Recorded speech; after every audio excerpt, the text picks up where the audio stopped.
sign at the edge of town says 3,040, but that count includes the Henleys, and they moved away in June. So really it's just us and the grain elevator and a Dollar General lit up like a moon. The diner opens at 5 for the farmers, closes at 2 when the lunch crowd thins away. Everybody knows what car is in whose driveway, and everybody knows what you had for dinner yesterday. Coach Briggs still wears his 1987 jacket, the one that says state champions on the back. He pumps your gas and tells you about the season like glory, something time can't fade to black. The Methodists and Baptists share a parking lot on Sundays, which is fine 6 days a week, but not on game night.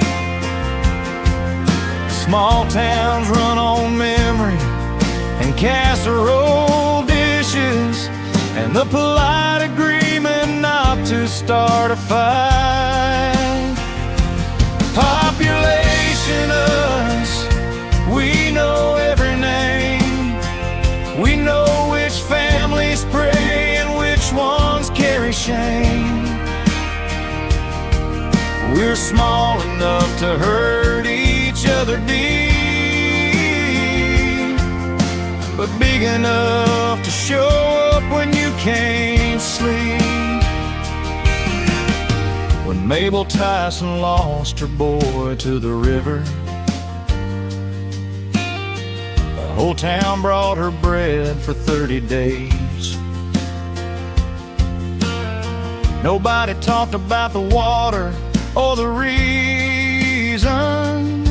We just loved her in the quiet country way. That's the thing about a town where everyone is watching.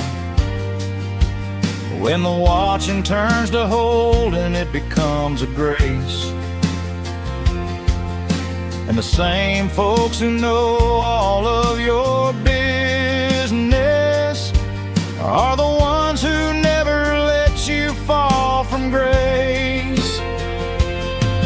My kids want out, I understand it.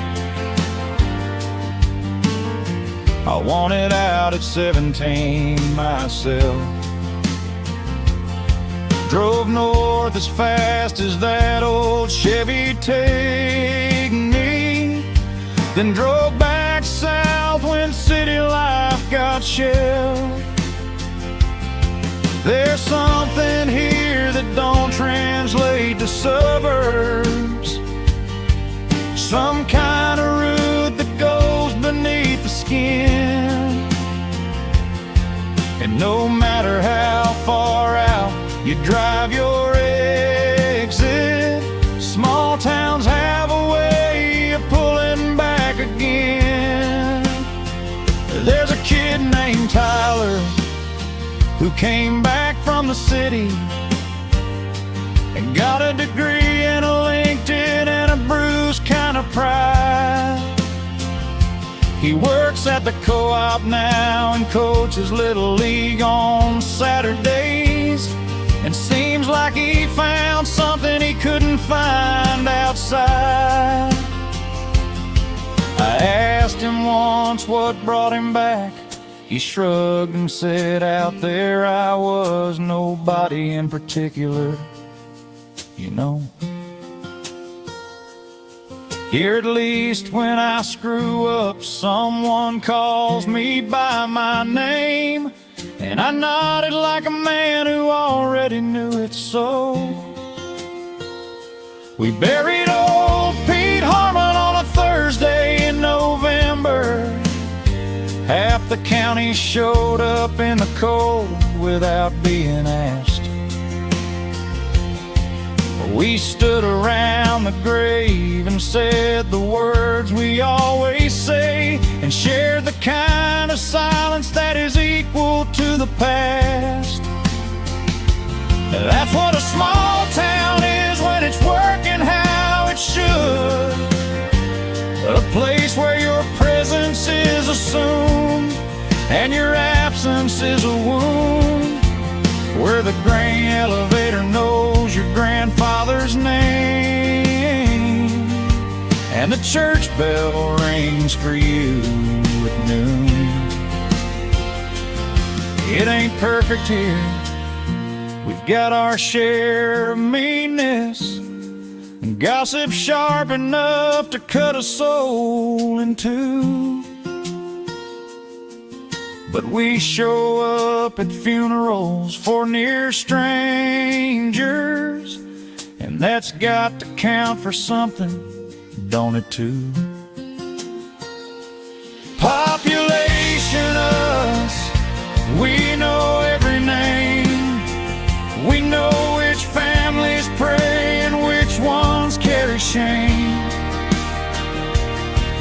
We're small enough to hurt each other deep, but big enough to show up when you can't sleep.